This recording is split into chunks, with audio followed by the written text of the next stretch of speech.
ஓம் முருகா போற்றி, கந்தா போற்றி, கடம்பா போற்றி, கதிர்வேலா போற்றி, அறுபடை வீடு கொண்ட முருகப்பெருமானே போற்றி போற்றி.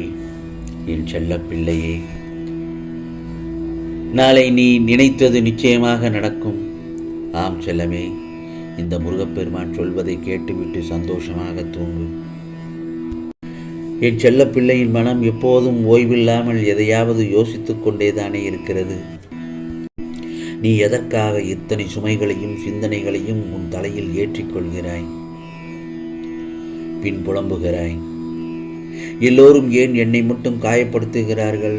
முருகா, மற்றவர்கள் செய்யும் தவறும் துரோகமும் ஏன் என்னை சுற்றி இருப்பவர்களுக்கு தெரியவில்லை?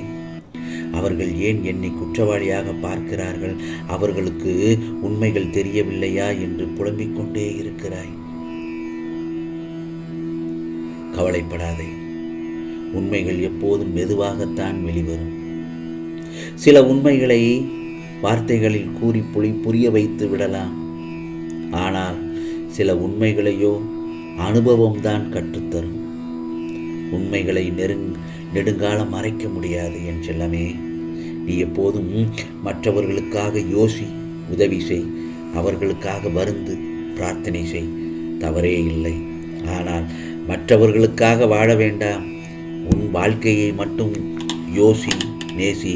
உன் வாழ்க்கையை மட்டும்தானே நீதானே வாழ முடியும். உன் வாழ்க்கையை நீ மட்டும்தானே வாழ முடியும். செய்த வினைகளுக்கான கர்மாவை இறைவன் பார்த்து கொள்வான். நீ கடமையை மட்டும் தவறாமல் செய்து கொண்டே வா. ஒரு கல் அழகான செதுக்கலால் தான் அழகிய வடிவமாகிறது. அதுபோலத்தான் அழகிய வடிவம் கிடைக்க ஒளியின் வழியை தாங்கும் உன் கஷ்டம் நிறைவாகி அழகாகி விடுகிறது. புரிகிறதா?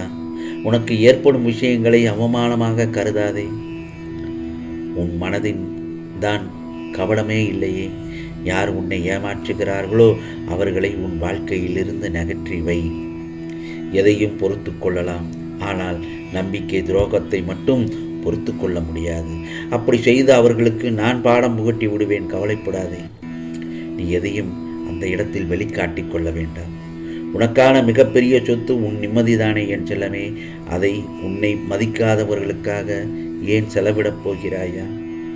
கடந்த காலத்தை மறந்துவிடு, எதிர்காலத்தை என் கையில் கொடுத்துவிடு. உனக்கானது நிச்சயமாக நல்லதை நடத்தி தருவேன் இந்த முருகப்பெருமான். ஆகவே இந்த உலக வாழ்க்கையை வரமாக பார்த்தால் கிடைத்ததெல்லாம் நலமாக இருக்கும். இதையே நாம் பாரமாக பார்த்தால் கிடைக்காதது தான் பெரிதாக தெரியும். ஆகவே கிடைத்ததை வைத்து நல்லதொரு வாழ்க்கையை வாழ கற்றுக்கொள்ள வேண்டும் என் செல்லமே. அதை வைத்து நீ நல்லதொரு சாதனையை உருவாக்கு. அதுதான் உன்னை ஜெயித்து காட்டும் இந்த உலகத்துக்கு. அதேபோல்தான் என் செல்லமே, யாரையும் பாராட்டி பேசி கற்றுக்கொள். எந்த வார்த்தை சந்தோஷத்தை கொடுக்கும், எந்த வார்த்தை சங்கடத்தை கொடுக்கும் என்பதை முதலில் தெரிந்து அந்த மாதிரியான வார்த்தையை கையாள்பவன் தான் புத்திசாலி. நெல்லிக்காய் மூட்டை அவிழ்ந்தது போல வார்த்தைகளை அள்ளி கொட்டுகிறவன் ஒரு முட்டாள். பிறரை சந்தோஷப்படுத்தும் வகையில் பாராட்டி பேசி பழகு. அதனால் உனக்கு நண்பர்களும் ஆதரவாளர்களும் பெருகுவார்கள். பிறரை விமர்சனம் செய்தே குற்றத்தை கண்டுபிடித்தே பேசுகிறவனை கண்டாலே அலறி ஓடுவார்கள். அதற்காக பிறர் செய்த தவறை சுட்டி காட்ட வேண்டாம் என்று அர்த்தமில்லை. அவன் குற்றத்தை தவறை அவனை ஏற்றுக்கொண்டு வருந்தும் வகையில் வார்த்தைகளை தேர்ந்தெடுத்து சொல்வதுதான் நல்லது. அந்த இடத்தில் மனிதர்களில் சிலரை ஜோதிடமும் கனவும் சில நேரங்களில் பாடாய்படுத்தி விடுகிறது. அவர்களின் நம்பிக்கையான ஜோதிடத்திற்கு கனவுக்கு சரியான விளக்கம் கொடுத்தால் அன்றே அவர்களை திருப்திப்படுத்தவே முடியாது. மனிதர்களின் தவறான புரிதல் சில நேரங்களில் விபரீதமாகத்தான் இருக்கும். ஆம் செல்லமே. ஆகவே யாருடனும் பேசத் தொடங்குவதற்கு முன் நீ பேசுபவர்களின் நல்ல தன்மையை முதலில் பாராட்டிவிட்டு பேச்சை தொடங்கு. அவர் உன் பேச்சை ஆர்வமாக கேட்பதுடனும் அன்றிலிருந்து உனது பேச்சுக்கும் குறித்து ஒரு மதிப்பு நிச்சயமாக இருக்கும். அதேபோல யாரை சந்தித்தாலும் வாழ்த்திவிட்டு பேச்சை தொடங்கு என் செல்லமே. அதுதான் சந்தோஷத்தின் தொடக்கமாகும். அதே போலத்தான் வாழ்க்கையில் ஏதேனும் ஒன்றை அடைய வேண்டும் என்ற லட்சியம் இருந்தது என்றால் முதலில் நாம் அடையப் போகும் விஷயத்தை முழு மனதாக நம்ப வேண்டும். அந்த ஆழ்ந்த நம்பிக்கை தான் அடுத்த கட்டமாக நம்முடைய எண்ணங்களையும் சிந்தனைகளையும் செயல்களையும் லட்சியத்தை நோக்கி நகரச் செய்யும். புரிகிறதா என் செல்லமே? அதாவது தைரியம் எனப்படுவது வாழ்க்கையில் எதிர்வரும் இடர்களை எதிர்கொள்ளும் ஆற்றலாகும். உடல் வலிமை, மன உறுதி தைரியத்தின் அச்சாணிகளாகும். நேர்மையுடன் வாழ விரும்பும் ஒவ்வொரு தனிநபருக்கும் தைரியம் அவசியம் தேவையாகும். உண்மை அவர்களின் தைரியத்திற்கு இன்னும் உறுதி சேர்க்கும். ஆகவே என் செல்லமே, தைரியத்தை தனக்குள் வைத்துக்கொள். எப்படி என்றால், பஞ்சம் வரும்போது பார்த்து கொள்ளலாம் என்று நினைத்து எறும்பு சேமிப்பு செய்யாமல் இருந்ததில்லை. அதுபோலத்தான் பிறர் தரும்போது பெற்றுக்கொள்ளலாம் என்று தயங்கி நிற்கலாமா என்ன? சூறாவளி வரும்போது பார்த்து கொண்டு இருக்க முடியாதல்லவா? போர் வீரராக நாமும் புறப்பட்டு சென்றால்தான் உனக்கான வெற்றி நிச்சயம் என் செல்லமே.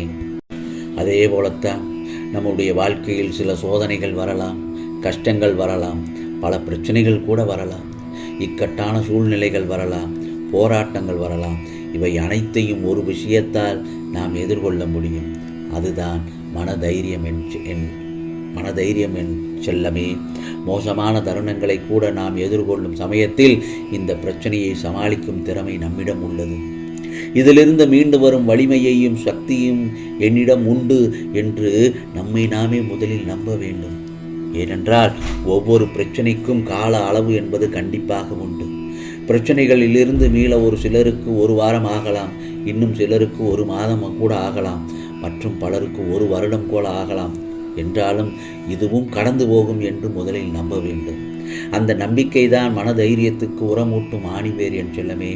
எனவே பிரச்சனைகளிலிருந்து மீள மற்றவர்களிடம் ஆறுதல்களை தேடி அலையாமல் நமக்கு நாமே ஆசானாக இருந்து முதலில் வெற்றி பெற வேண்டும். செய்யும் தொழிலை, செய்யும் வேலையிலும், வியாபாரத்திலும், கல்வியிலும், கலை என்று எல்லாவற்றையும் என்னால் முடியும் என்ற முழு நம்பிக்கையுடனும் செய்ய முயற்சி செய்ய வேண்டும் என் செல்லமே. அந்த நம்பிக்கையே நம்மை கைபிடித்து முன்னேறி செல்ல தேவையான மன தைரியத்தை கொடுத்து வெற்றி பாதைக்கு அழைத்து செல்லும் என்பது உறுதி. ஆகவே உறுதியுடனும் மன தைரியத்துடன் இருந்தால் நீ வாழ்க்கையில் நம்பியபடி உயரலாம். நம்முடைய தைரியம்தான் நம்முடைய எதிர்காலத்தை உருவாக்குகிறது. ஆகவே இந்த முருகப்பெருமான் சொல்வதை சற்று கவனமுடன் கேட்டால் உனக்கான வாழ்க்கை நிம்மதியாக இருக்கும் என் செல்லமே. நான் சொல்வதை கேட்டுவிட்டாய் அல்லவா? நிச்சயமாக நீ நினைத்தது நல்லதாகத்தான் நடக்கும். நாளைய பொழுது உனக்கு நல்ல பொழுதாக விடியும் என் செல்லமே. இது முருகப்பெருமானின் அருள் வாக்கு, சத்திய வாக்கு. நான் சொல்வதை கேட்டுவிட்டாய் அல்லவா? நிம்மதியாக தூங்கு. ஓம் சரவண பவ, ஓம் சரவண பவ, ஓம் சரவண பவ.